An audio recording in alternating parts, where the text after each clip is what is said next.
What's up, guys? It's Kyle coming at you from Bane's Film Reviews, and today I am sitting down with Brian Ballance, the writer and the star of the short, incredibly dramatic film Blisters. I had the pleasure of watching that a few months ago. I brushed up on it and watched it again this morning. I encourage you guys to check it out. But once again, I have Brian sitting down with me right now. So how we doing today? We're good. We're good. Dude, thank you. Thank you very much for like we said just before, for watching it at all and then for Of enjoying course. it and then for wanting to talk about it. It really means a lot. Of course. Well, I would have been crazy not to enjoy it. It was really a it was really a phenomenal film. So Thank you. Thank you. you shouldn't have to worry about that aspect of it for sure.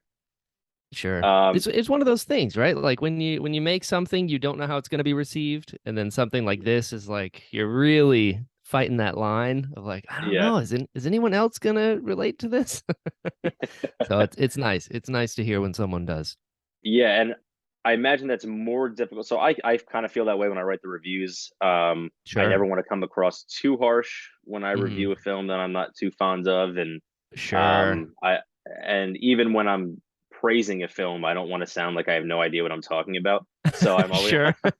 I'm always worried. But I imagine that being 100% on the creative side rather than just voicing Mhm. your own opinion has to be far more intimidating and gut wrenching than what I'm doing. I mean, I feel like it's grass is always greener, right? So Yeah, even what you're doing, because you have to have some sort of opinion, but yeah. then there is that. Do you have words that you use that, like, if you didn't super like something, you're like, it was fun. It was fun, like I I'm gonna out you here. Do you have words?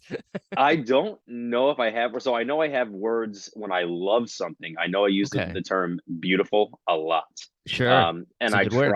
I try to stray from using those words all the time. So I have my degrees are in English and I teach English, Oh, and I'm so embarrassed perfect. when I use the same word over and over again. So I try so hard not to use the same words repeatedly. Um, I don't know about on the other end of it. I don't know. That's Yeah, a good because question. I've always found like if there was a movie I saw or something and like it just wasn't really my thing, but once you make something, you have a different, in my opinion, for me, I have a different way of looking at things because I'm like that looked like it was a lot of work, and I Yeah, don't want to. How's the language on this thing? Are we allowed to? whatever you want to Cool. say. I don't want to shit on somebody else's work, Yeah, because I'm like, I know that had to have been a lot of work, but it wasn't for me. So I'm like, right. it was fun. It was fun. It looked like it was a lot of work, Yeah, where it's like a half answer where like I really appreciate it and I can see everything that went into this, but it just yeah, wasn't for me. So right. finding ways to navigate that because artists are so sensitive. Yeah, It's like I put my heart for out there, sure. you know. Yeah, it has to be soul crushing to pour your heart into something and then someone say anything negative about it. Oh yeah, I'm so sensitive, especially with something like Blisters because Yeah. I mean, we really went for it. And it's the director, Chris Foster. He Mm, can read bad reviews of all of his stuff unfazed. And I'm like, wow. "How? How do you do that?" He's like, "Well, cuz you can't let either the super good or the super bad in. You just have to put it out there and let it be." Yeah, yeah. I'm an actor. I can't do that. I feel deeply. So if somebody likes something, it means everything to me. And if someone Hmm. hates it, it hurts really bad. So I gotta get better at that. But yeah, it's Yeah, it's it's a weird that's thing. a that's a tough thing to overcome for sure. Yeah, I think It so. it it's like when a kid tells me I'm a bad teacher. Yeah, right? You're like, am I? Because then you start Like going inward and you're like, I'm not a bad teacher. He's a bad kid. Wait, no, I can't say that. Maybe he's bad at learning. That's what it is. yeah, yeah, it's not me, it's you. Yeah, it can't be, right? Yeah.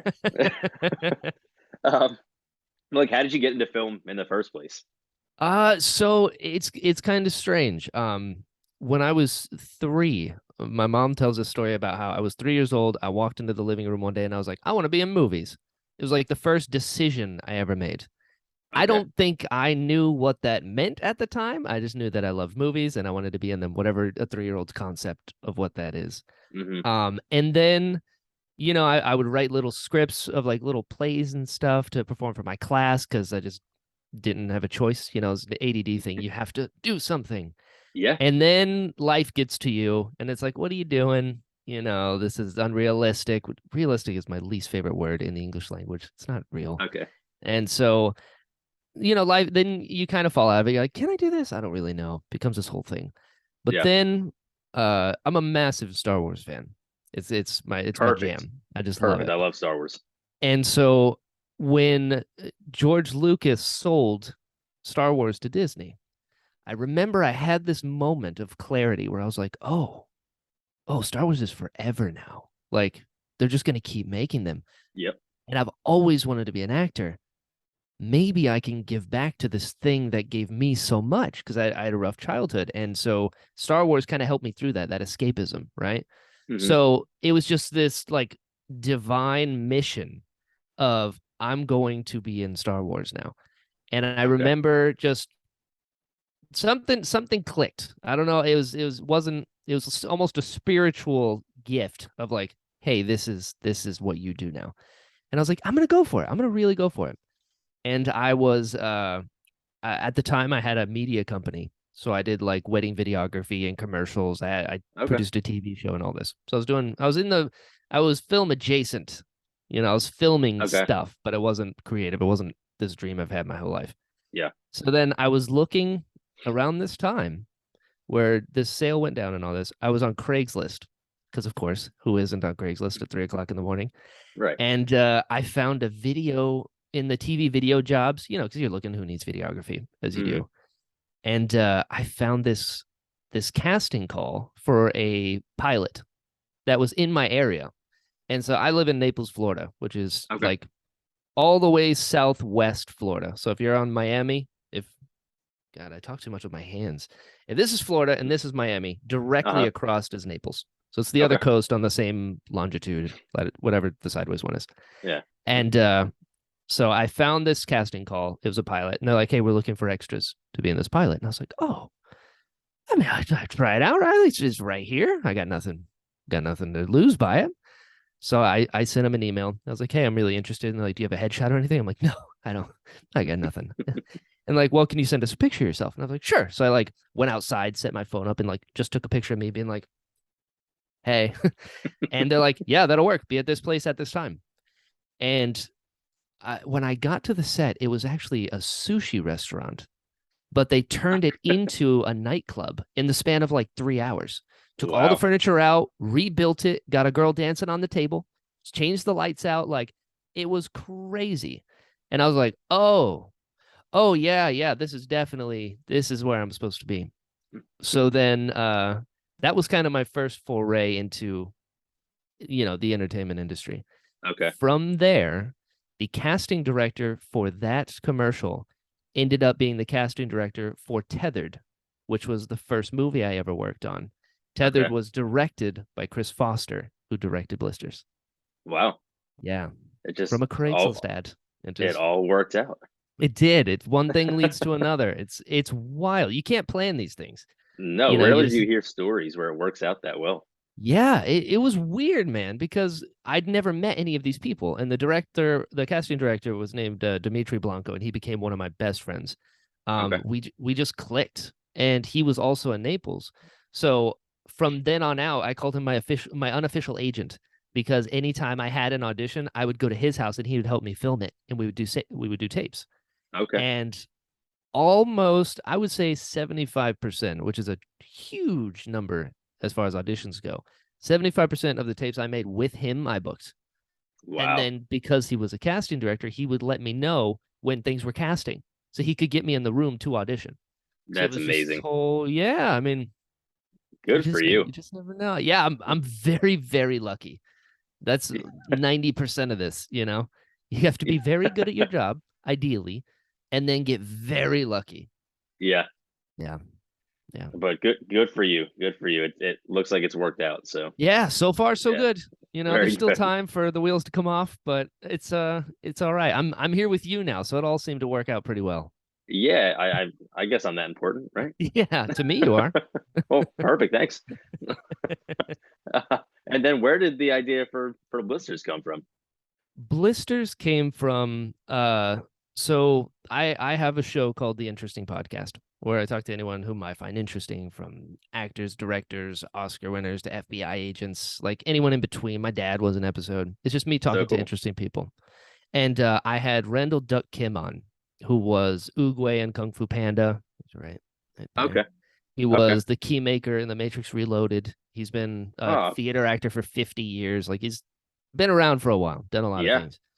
He was on my show. We became friends through it, and he really connected. He's a great, great guy. So this was, years later. Um, I sent him my demo reel just to get feedback. I was like, hey, what do you think about Mm, this? Because I've been working on all these different shorts. This is, 5, 6 years in.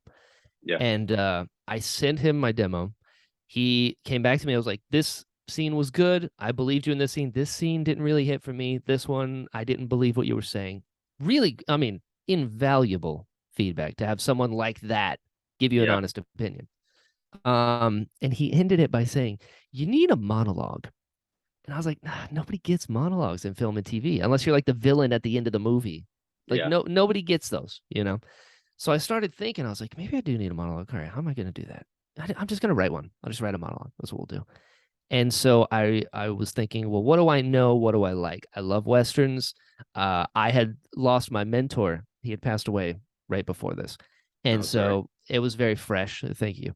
And I was like, oh, I understand loss and I understand grief very well. I love Yeah. westerns, and I was like, maybe I'll just write this. I'll just write this monologue that's about loss and grief and whatever. And then we we shot it like a short film. I was like, why not? This is two birds, one stone. I need a monologue, but also show what I can do now because I've been acting for, 7 years at this point. Okay. And I was like, it was like just this perfect storm of, oh, let's see what we got.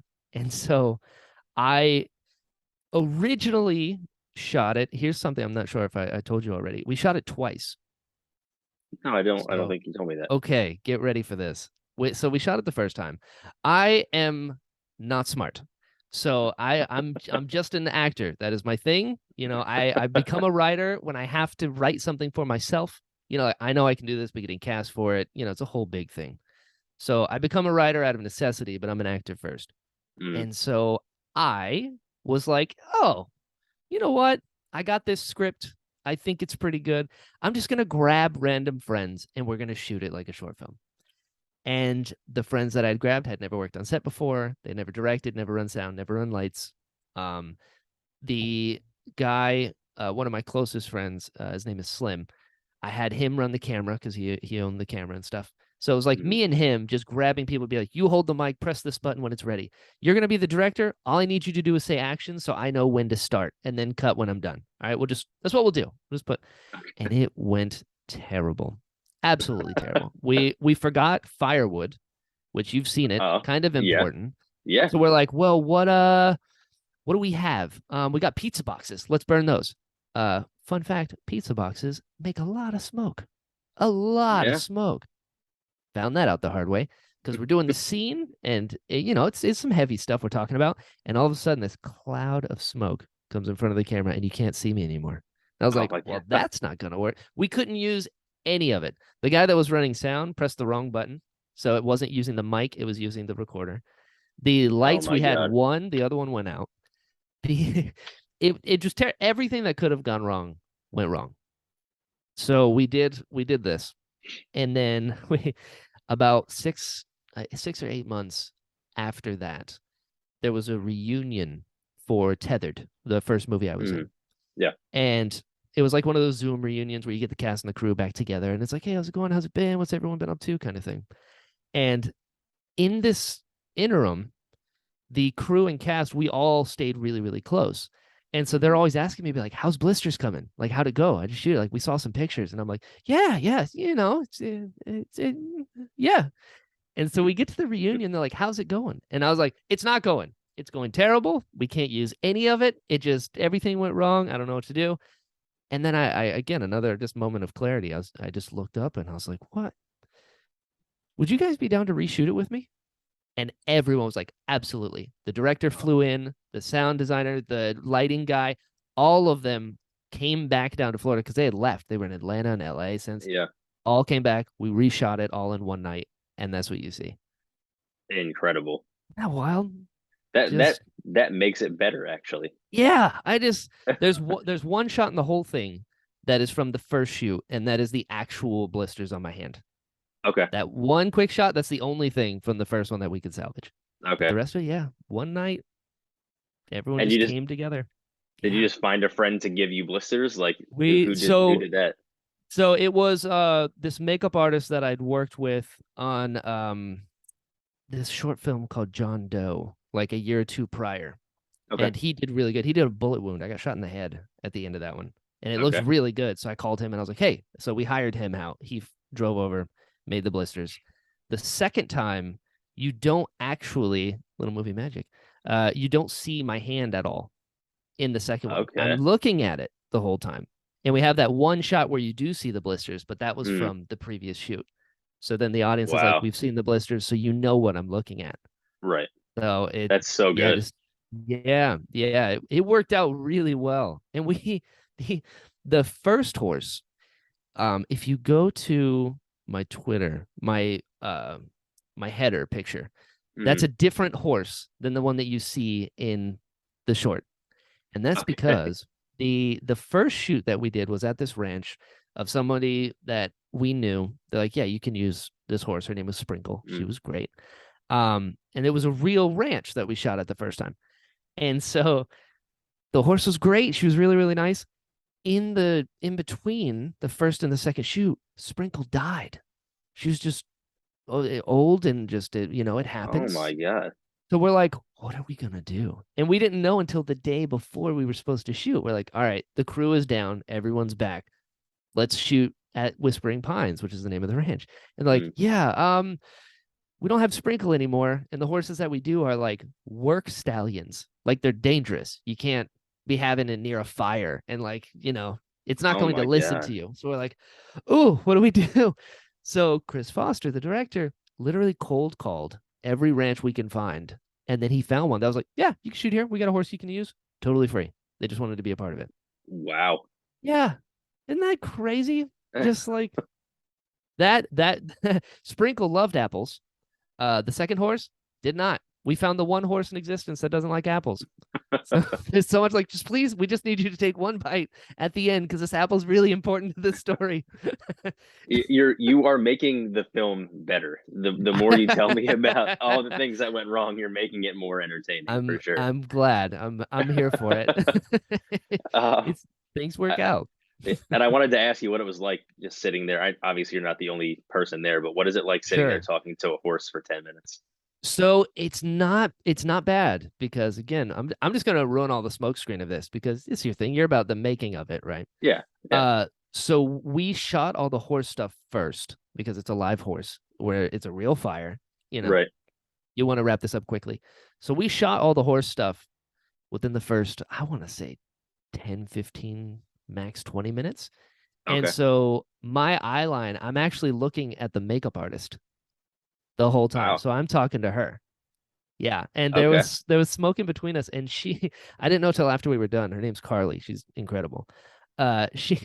She walks up to me and she's crying because I'm talking to her and I'm Yeah. telling all these things that are happening and I'm going through it. And I couldn't see her because the smoke. So she's getting this feedback from me and she's feeling all of these things and I'm giving it, but I didn't notice the effect until we were done. And I walked up to her and I was like, "Oh, are you okay?" She's like, "Yeah, just it's good. It's fine. It's good." Well, Yeah, so that had to be a little rewarding also. oh, it's Just amazing. yeah. It's amazing. It's so and the way that we shot it, it's the DP is a guy named Christian Piles. He's again, everyone just top of their game. It's Mm, I learned the importance of putting the right person for the job on this yeah. film because I did not do that the first time and nothing worked. Did it the second time and everything was great. Yeah. And so to get some of the shots that we did, I was like in that fire. Yeah. My toes were touching the logs. Like it was there. Really. Yeah, I was right up in there. And Christian was also right up in there because of the shot that he chose. So Okay. we're both getting real hot. At one point, the horse peed. Christian's laying in it. We got rained on, which actually Nice. worked out really well because it looks like I've sweat through my shirt in Okay. a lot of shots because I've been digging graves all day. Yeah. Yeah. It was rain. We got rained on and just used it. We're like, oh, look at Nice. this, look at this. Just works out. Just So problem solving. it just you gotta roll with it, you never Yeah. know what's gonna happen. So Yeah, it was good. The total shoot, if I remember correctly, was 4 hours, 4 or 5 hours. that's not bad at all. Yeah, no, we knocked it out because I mean, I knew what to do. Like when you Right. know your lines, you can just really flow with it. And Yeah, yeah. I don't think we, if I remember correctly, I don't think we cut it up too much either.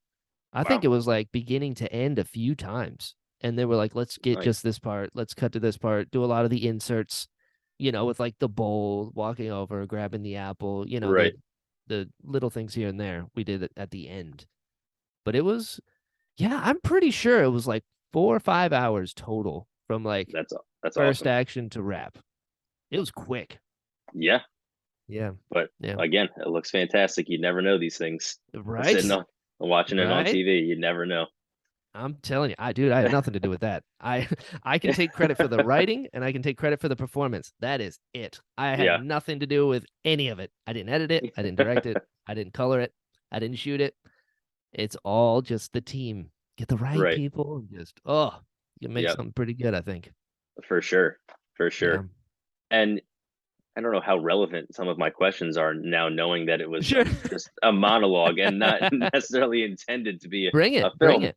But so I sort of thought, like, dabbled in the idea that I was going to write a script during COVID. I got bored and Sure. had a lot of time to meet some pretty cool people, and they're like, "Oh, well, you should just do something creative." Yeah. So I started to do it, and I kept getting hung up on the fact. So my favorite author is Paul Auster. He's Great. a New York based author. Um, City of Glass is my favorite book, and Cool. my wife hates that I bought it for her, hoping she'd love it. And we found it in a box yesterday, like on some shelf somewhere. She had hidden Oh. it because she didn't want to because she didn't want to read it anymore. But he's in one of his books. I think it's in Ghost, Mhm. where he says that every word needs to be important. Yeah. And it's specific to a character in the story, but I took that to heart and I was like, every word has to be important. Every Sure. single word has to mean something. And I kept getting hung up on like single words, and I didn't get Right. very far as a result of that. And Sure. here we are 2 years later, longer than that. And Hmm. I don't have a script. I have, Yet. I have, Yet. yeah, I have just about nothing. Okay. Um, Okay. It's a good place but to start. yeah, but I'm curious because it felt like every single word in what I now know was a monologue was Yeah. important. Yeah. Without any one of those lines, I don't think it would have been as important or powerful. So Sure. how did you go about when you created it? How did you go about making sure that that was all so important to the story? Sure. I cheated because I loosely based it on my real life. So I'm Okay. familiar with grief and loss. And so that's kind of the whole thing, right? With Yeah. blisters is like the blisters are from the graves that you've dug, burying people that you love. Sure. And every story that he tells is based on somebody I've lost in my life. So what I Okay. did was you got to write what you know, right? That's a good place Yeah. to start. Like you don't have to. Nobody knows about dragons. Doesn't mean you can't write about dragons. Right. But so I wanted to do something that was personal and I wanted to really dive into that sort of work. And so with blisters, when I was 15, my best friend OD'd and he was also 15. And Okay. then I had a close family friend that was a manager at a McDonald's, and we would go there all the time, and she'd feed us all the time. I had a friend who delivered newspapers like I did, and he got into a car accident. And then my mentor was the last one. So Yeah. all I did was took these instances and painted them Old West. Okay. So, like for instance, the first I buried my dog at one point. That was the first time. That's actually where the whole impetus of the thing came from because I buried my dog once and had blisters for 3 weeks on my hands. I Okay. was like, oh, that's such a visceral thing, that you experience and then you think about it Yeah. all Yeah. the time. So I just went with what happened to me in real life and then just painted it in Old West colors. So like my friend OD'd. So what I did was had Richardson, the character in Blisters, Hmm. be like, oh yeah, my friend Charlie, used to joke around a lot. He got into that laudanum and then one day took too much. Yeah. So laudanum was an opium like thing Yeah. in the Old West. So I was like, okay, my friend OD'd. How would somebody have OD'd in the Old West here? So I took a Okay. lot of that. My friend's mom who worked at McDonald's who passed away, She, every time we walked in, would feed people. She was Mrs. Wallace. Every time you came to Mm. her house, you never left hungry, but she was tough, you know. So I took a lot of that. I think, I mean, I cheated, right? I used real life for me. So I think a lot of it resonates with people because I have a feeling it translates. You know, like It people can does. feel it. You're like, how does this feel so real? I'm like, it is. You know, Yeah. it's and I think that's why. I will say though, a change that happened to the script from the first time to the second time. Because the first time I was literally by myself doing my thing, grab some friends to shoot it. Mm. When Chris came on to direct it, because like I'm Mm. not a director, I got to focus on the performance. I can't do 20 things at once. I learned that the first time. And so Chris read the script and he's like, I think you need at least one more sentence to each of these stories. And I was like, oh, okay. He's like, just to make it more real for the audience to build the scene. I was like, okay, Okay. okay. So an example of that would be when he talks about his friend John. He's like, my friend John. And he goes, you know, he used to have that big store where we got your feed, you know, big sign out front, letters falling off. Mm. That was Chris's idea. He's like, build the store out. I'm like, oh, where we used to get your feed. He goes, go even more. Add one more bit of information because then people will be like, oh, you used to get his feed. Oh, there was a building with a sign. There were letters falling. Okay, it's really real. Yeah. You know, it's just I I had help to build it out. So Okay. I cheated based it on real life, and then Chris had me buff it up a little bit with details, and that's the secret sauce, I guess. I mean, I don't consider that cheating at all. Yeah. Yeah. I mean, like, so I had a student tell me that they're not smart, and I try to Sure. explain to them that being book smart is not the only form of intelligence. Oh, for sure. Figuring out how to find the answers, Mm-hmm. that to me is the ultimate sign of intelligence. So I like that. that's exactly what you did right there. No, Like, stop it. you did exactly what you needed to do to get to the finish line. Yeah.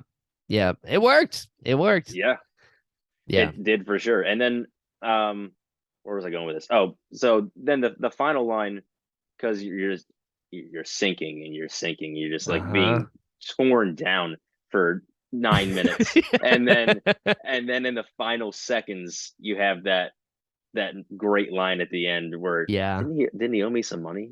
Yeah. You know, you owe me um, $4. yeah.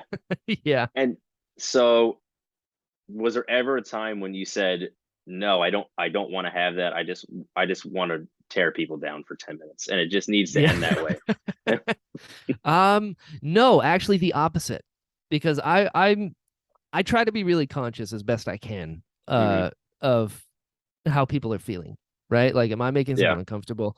I'm not going to cater because I enjoy the tough conversations and like, let's talk about Hmm. something uncomfortable like grief and loss and survivor's Right. guilt. Like, I don't like to shy away from those topics. I think they're really important, you Yeah, know, for because they're sure. not talked about as much. And I remember that was another thing with me and Chris. So, like, when the original script didn't have that, and I kept telling him, I was like, I can't figure out a way to not leave people depressed because Yeah. I don't want them to be depressed. But how do you not get depressed talking about I have nobody left? I'm by Right. myself, you know? Right.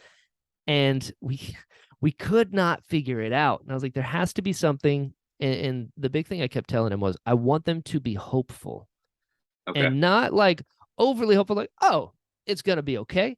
You know, like that's fine, you know, to wash off Hmm. everything that just happened because you Yeah. don't wash it off. You know, there's a line when he says Right. you gotta carry that weight. Like it Yeah. never gets better, but it does get easier over time. You Sure. know, and that's a really big thing to anyone who's lost anyone you love. Like it never gets better. Right. It's final, right? Yeah. But it does get easier because over time, you know, you learn to carry the weight. And so we kept going back and forth. And Slim, the guy I mentioned before, Hmm. who was one of my closest friends, he helped me shoot the first time. He came back the second time to produce. My mentor, who the short is dedicated to, was a Okay. guy named Brad Thompson. His name, we called him Bishop. Well, that was one of Um, my questions, so you yeah, got there. yeah, yeah. All right. So So, Bishop was like a second father figure to me. Like I loved him so dearly, and his middle name is Michael. So okay. that's where Michael came from at the end. That like it was his Okay. brother. He's like, this one feels different. That's what that is. Gotcha. So Slim is Bishop's brother in real life. Oh, okay. So it was very in-house, very close. We obviously it was his like blood brother. He was only a year Sure. old. Slim is a year younger than Bishop was. And so I met with Slim and I was like, hey, I want this to be a tribute to Bishop, but I don't want it to be this depressing thing. And also I kept saying, I'm not going to put dedicated to Bishop unless it's good. So we're going to wait till it's done. And if it's not good, we're not going to dedicate it to him. But if it is good and we're proud of it, we'll put it in there. Sure. As you see, he's in there. So we met with Slim. We went out to eat one day, Chris, Slim, and I was like, I don't know what to do. I don't know what to do. I can't figure it out. And Slim told me about the last conversation he had with Bishop. And Bishop passed away November 2nd. So it's coming up. Okay. And so it was right before Halloween. And so Bishop at the time, he was on like a breathing mask sort of defibrillator type thing. And Hmm. Slim and Bishop were always joking back and forth. They're very close brothers. And he said that when he FaceTimed Bishop, he was like, "Oh, I really like that I like your Halloween costume of dollar store Bane." And it's just little, he's kind of breathing and he's just laughing. It's just a really sweet, beautiful moment in the Yeah. horrible circumstance, right? We didn't Right. know he had, 5 days left. But he told me, he's like, the last conversation I had with my brother, we were just joking back and forth. And I go, okay, we got to put a joke in here. And Yeah. we're like, okay, so what do we do? All right. And that was like, again, real life influencing the art was like, okay, Bishop was the smartest, funniest guy we knew. This is going to be dedicated to him. We went down, like you said, he does get beat. And that was another thing Chris and I talked about was each level Hmm. has to go down one. First, I Yeah. buried my dog. That was forever ago. It is what it is. And then I lost my friend. Okay. And then we lost a family friend. And then we're here. And then I lost my brother. It Right. gets closer and closer to home. So it's like, how in the world do you keep going Right. from here? Because people don't survive this. Yeah. And so with that joke, with Slim being like, "Oh, this was the last conversation I had. We got to put a joke in here." I go, "Okay, okay. What if it's dumb? What if it's just a dumb joke? You owe me money." And Yeah. what I love so much about that line, if I could say that about a thing that I wrote, Yeah. is the big thing I wanted people to walk away from was he's gonna be okay. Hmm. That was it. That's what I wanted because we're beating you down left and right, and like, oh my god. That's why the fact that anyone enjoys it is like, dude, we put you through the ringer and you're cool with it. All right, Yeah. okay. So with that joke is I want you to feel for this man and like really, wow, that sucks. Like, and he's Yeah. still going. But then at the end, for you to walk away smiling and just like, he's gonna be all right. Yeah. He's gonna be all right. That was really important to me because I Mm. don't want you to walk away feeling like, jeez, that's 10 minutes that I gotta go wash that off. Yeah. Like I want that experience, that real visceral emotional connection, but Yeah. also not leave you on the ground. you know, Yeah. that was It, kind of the the way about it. well, it my wife tells me all the time she sits and she watches me while I watch movies, and I Nice. don't I don't react. I Okay. don't I don't laugh, I don't smile, I don't do anything. And Sure. watching it this morning again, I got to work early. It's like 6:45 this morning, and I put it Mm, on again, and I laughed out loud at the end. So my man. that's that's saying something, I guess. Great. I really appreciate that. I'm so glad. It's And it's she such make it's a knee jerk thing, isn't it? Like yeah, you're here, you're not expecting it, which is where comedy comes from to begin with. But right. yeah, that means a lot to me. I'm glad it hit for you. Yeah, and she makes me a little self-conscious as I'm Yeah. watching movies because that's the thing that I'm most self-conscious about. That's why I hate when people sing around me and when people dance around me Sure. because I don't know how to react. And now she's telling me I'm not reacting appropriately to these Sure. films. I'm like, you gotta be kidding me.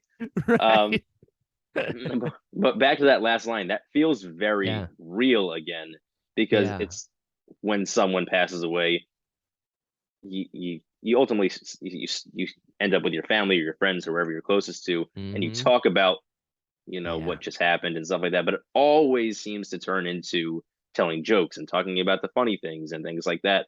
So it felt very real in that way, Yeah. where because I can specifically remember when my dog passed away. It's been a while, but Mm-hmm. I just like had a brain fart and I forgot that he had passed away for a minute. Sure, And that it was happens. Christmas time, and I ran to my parents' room with like the empty wrapping paper roll, and I was Uh-huh. like ready to beat him because I used to beat him, he'd like attack it, and I was like Sure. I was like he was such an asshole, and Yeah. I like laughed about it. Like Yeah. it kind of felt like it was in the same vein as that. Totally. It's Yeah, that's the thing. Human existence, right? It's all yeah, of it. There's the full spectrum, and so many people. It's uncomfortable. It yeah, is like death and loss is very uncomfortable, but there yeah. is that those memories where that's not all it is, and Right. like I'm a big believer in that, everyone dies two deaths, right? There's the physical and then there's the last time your name is said out loud. And Okay. so for years, I couldn't talk about Bishop without crying because it was a huge loss. Right. And after Blisters came out, I love talking about him now because I'm Yeah. like, yeah, this was my mentor, this was my guy. Like he Yeah. was here, he existed, and Right. Blisters is my kind of tribute to make his existence even more real.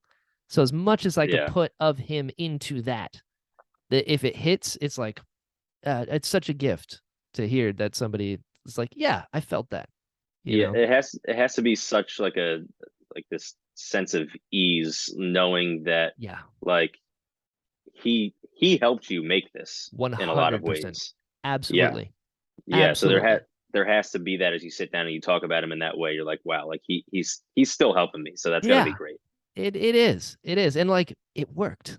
Like that's another big thing is Yeah. like when you make anything, you have no idea if it's gonna work.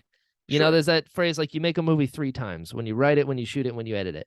Yep. If it's the same movie all the way through, you've accomplished a miracle, right? Because so many things can go wrong, Yeah. and with this one specifically, even given the like conditions of shooting and the fact that we had to reshoot it and all that like nonsense, Hmm. it all worked out. And like I'm Yeah. here with you. Like it's something went right.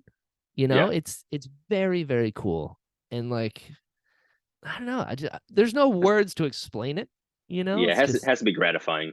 yeah, it is. It is. And it's another one of those things that like timing is everything, right? Yeah. And so like had those things not happened to me, I wouldn't have been able to write them the way that I did. Sure. And had I tried to make this 5 or 6 years before, I would not be that good of an actor to pull that kind of performance. Yeah. So it's very much timing, because like I'm confident now in my abilities as an actor, which took a very Good. long time because I'm a black belt in self-deprecation. But with Blisters, it's like this is what I got. I'm gonna show Yeah. this is everything I have as an actor at this time. Hmm. And for it to work is that yin and yang, right? You're Yeah. terrified because trying your best is terrifying. Because if you try your best, there's a chance that your best isn't good enough. That's just the Yeah. reality of things. And that is so scary. But when it works, it's that level of fear. You get that level of gratification Yeah. having succeeded, you For know? sure. Yeah. Yeah. Um, Very good. but so you kind of answered a few of my questions as you went through, which was great. Sure. That means I have to talk less, and I'm sure people would rather listen to you than listen to me. And then when my wife makes me rewatch this, I won't have to listen to myself quite as much. There you go. I'm here to help. Yeah, because Not that she anything I'm saying inevitably makes sense, but here we are. she inevitably will make me watch this with her, and Oh man. I don't want to. But I know the feeling. I can't watch myself either. I yeah, hate it. Hate it. I'm getting better, but I still don't like it. Oh, I make somebody else Um, do it. like less than a year ago, I had never recorded myself doing anything. So Oh, dude, then good for you. You've been yeah, killing so it. we're getting there. I have a podcast with my buddy, and Amazing. yeah, he just left and went to Ohio for a month to help a friend build a house. So Why not? that's been on hiatus for like a month now. Sure. I think he gets back today actually. There you Um, go. yeah. So Pat, if you're watching this, we got to Yeah, Pat. make another episode. Get back to work, pal. And then so where can everybody see Blisters? Where can they go to find that? They can go to my website's really easy, just brianbalance.com/projects. It's right there. Okay. It's also on Vimeo. I think Chris Foster, the director, has it on his Vimeo. I'm Okay. fairly certain it's on YouTube. I Okay. think, I but think I have it on Vimeo. yeah, yeah, Yeah. Vimeo. I'm fairly certain the one that's on my website is the Vimeo, like just Okay. embedded. All right. Yeah, Cool. yeah. And then what else are you working on right now? Ooh, so I did I worked on a feature earlier this year. Cool. I don't know when that's gonna come out. I imagine next year sometime. It's called Caliber Island. Okay. Um, I really, really enjoyed that. That one was cool. Um, Again, just funny timing. The Blisters team, the director Chris Foster, the DP Christian Piles, and myself, we've started pre-production on our next project. Cool. And so we're messing with the script now. Like we have the draft done, and now it's about switching scenes, and we're in the rewrite phase. But as soon as Mm. we do that, it's set building, and then off to the races once again. So Nice. yeah, it's to give hmm, to give a I guess some sort of tease type thing. It's the opposite of Blisters in that Blisters was in the Old West, Hmm. and this one is in space. Okay. So more ambitious. How we're gonna do it, I have no idea. We'll figure it out. Hopefully it's good. If it isn't, I'll never talk about it again. But Well, Blisters will be there. I'm hoping I get a chance to watch it, whether it's good or not. I'll let you know. All I'll right. let you know. And and then one final question I ask everybody. Sure. I kind of have an idea of the answer I'm going to get from you, at least some of the answer I'm going to get from you. What are Okay. some of your favorite movies? Ooh, okay. I mean, Star Wars. Star Wars is pretty high up there. Yeah. Definitely my favorite. I bundle them all. So like Star Wars as a whole. Okay. If I had to pick one Star Wars, it would be Episode 3, Revenge of the Sith. That's Okay. probably my all-time favorite movie. Just adore it. Um, The Lord of the Rings, very close second. Okay. I mean, they're just masterpieces. If I had to pick one of those, Return of the King.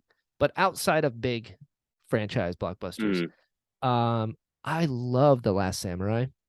okay. Just adore it. It's just a movie that when I was like, whenever it came out, however old I was, it was perfectly for me.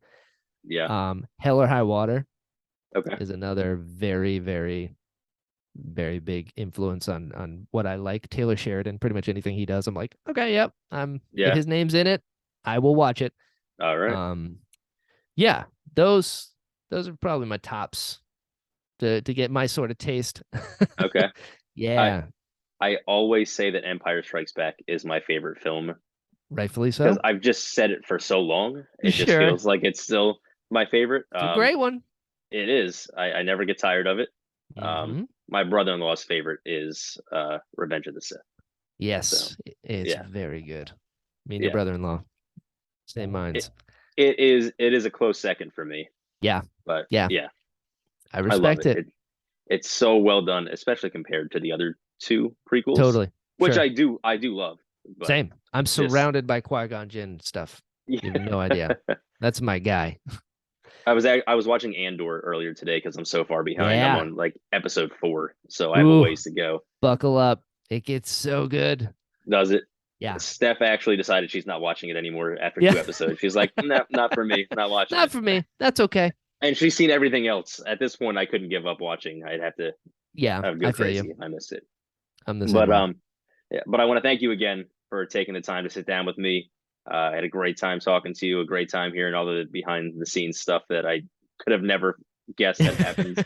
Um, and like I Of said, course. it kind of made the movie better, knowing that all these things happened and it still turned out as good as it did. It did. Thank you. Thank you very much for Of taking the course, time to watch it, for the review, which was very kind. of course, you're Again, welcome. I'm very sensitive. So reading that review, I was like, oh, okay, we did all right.